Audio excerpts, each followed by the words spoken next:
Now, shrugging off the pressure from the Mufti government, Centre has decided to not go soft on pro-Pak agents and their sympathizers in the state. Nikunj is joining us with more details on what really happened at a high-level meeting that was held between the MOD and the MHA officials. Nikunj.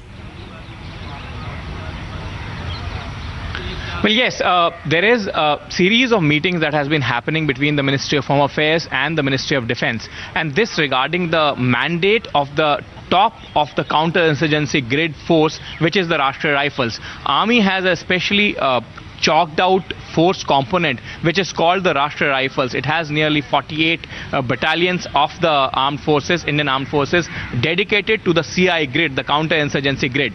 And this counter-insurgency grid of the Rashtriya Rifles runs with the specific and special mandate of the Government of India, which is given by the Cabinet Committee on Security, which is the apex of the security security apparatus of this country.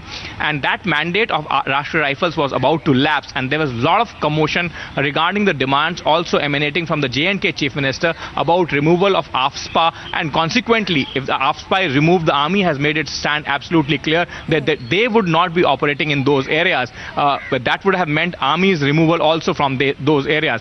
So in a series of deliberations, government has decided that they are not going to buckle in under the pressure being piled on by the elected Chief Minister, also other than, of course, illegitimately acting Pak proxies and the Pak back agents.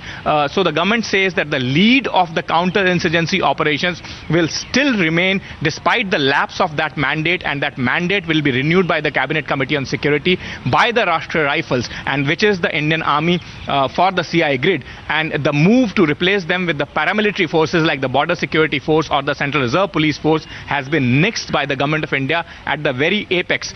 Between the Ministry of Home Affairs and Ministry of Defence, it has been decided that Indian Army in the name of Rashtriya Rifles would continue to lead the counter-insurgency grid in the state of Jammu and Kashmir.